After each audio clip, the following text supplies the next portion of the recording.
When it comes to the Affordable Care Act, or as many call it, Obamacare, there are no shortage of questions and confusion. Joining us now to help us answer some of the most commonly asked questions is Vince Spinelli, a licensed agent with Health Markets. Good morning. Welcome back. Carly, good morning. It's so nice to see you again. I love having you on the show because I know so many people are Obamacare and certainly everything that goes along with it. We're now, what, in its second year? Yes, this is the second enrollment period. I think it's just as confusing as what it was, 12 months ago. Just as many questions. Yeah, just as many so questions. Let's tackle some of these most commonly asked questions. And I think first and foremost, I think what people really need to understand is there's help out there. You guys are ready to help and clear this confusion for folks. Well, that's a very good point. As a matter of fact, the Naples paper just 2 days ago made exactly that point on the front page. People have questions, and they don't know where to get the questions answered. And at Health Markets, we have trained, unbiased agents that are not attached to any one particular insurance company that can answer their questions and can assist them with their application. And all of those services are provided without a charge. I was just going to say the best part is it's free. So free. The first question I think people have is there somebody out there who can help with this process, help with the application? The answer is yes. Yes. So easy enough. You can call your office, meet with somebody in person. Over the phone, in person, whatever is convenient, just to get started. Okay. Second question I think people have when they get down to the nitty-gritty, they think, oh, this is kind of expensive. Why is it so expensive? Well, that's a tricky one.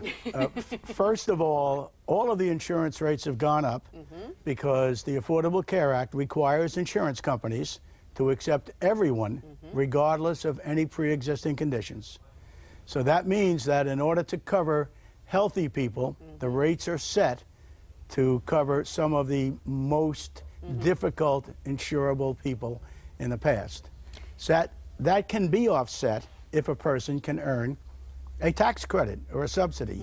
But otherwise, if they cannot earn a tax credit or a subsidy, the rates are approximately 200% of what they were before the Affordable Care Act. And that leads into our next question about subsidies. I don't even think I realized that there were subsidies available, but you can help people see if they qualify for a subsidy? Absolutely. Matter of fact, that's just the way we start the process.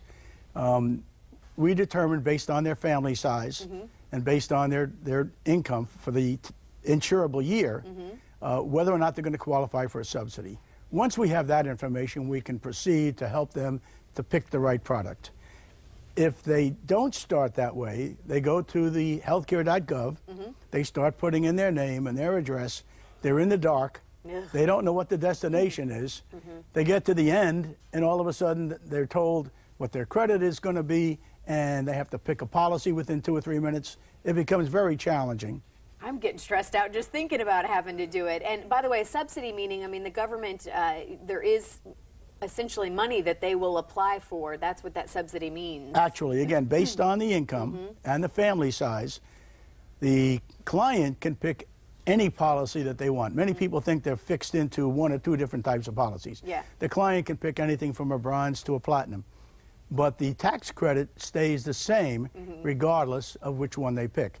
So they're going to get that $250 or $400 or $600 a month, regardless of which size policy they pick, and the government mails it directly to the insurance company. You were telling me one of the other misconceptions in the commercial break is about people assume that it's just one government plan. Correct. And I was even asking you, I know last year Blue Cross Blue Shield was I think the only carrier last year. In Collier County. In Lee County, there were several others, like Aetna and Cigna. But last year it was Collier alone through the exchange, which, as we discussed, means that in order to get a tax credit, you have to go through the exchange. This so there year, are different options this year. This year there are more options. Assurant, which uses the Aetna Signature Network, and United Healthcare are also in the exchange for those people that are eligible or want to apply for a tax credit. I also want to mention deadline coming up here soon for those who have not enrolled. Maybe they already have enrolled and think they may have, done it incorrectly. There's still time to fix it. What's that important deadline that we want to hit? The last deadline, we've had December 15th, January 15th last night, and February 15th. So February 15th is the last day to enroll for this year, for Okay. 2015. At that time, enrollments can be taken to correct previous Okay. mistaken or errors, or to start a new application. Yeah. Okay. So remember, that's the important date. We're running out of time here. February 15th. The take home here, there is help, right? Don't try to Absolutely. tackle this on your own. Call today. Absolutely. Meet with somebody. We'd be glad to help him. All right, there's the number right there, and then certainly email. You said you had something you wanted to send an email Yeah, to if people send you an email. anyone in the audience would like a very, very quick explanation of Obamacare, the income levels, and the essential benefits that are required, get to my email, vince.spinelli@healthmarkets.com. Easy enough. Thank you so much Thank for you, what Carly. you do and helping Thank you clear so up much. this confusion for us. It's We always great to appreciate see it. you. Yep. Take care. Send it over to staff. Are you a do-it-yourselfer? Well, even if you're not, up next we show you how easy popping open a can of paint can give your tired furniture a refreshed new look. But first, a look at your Fox forecast and news headlines.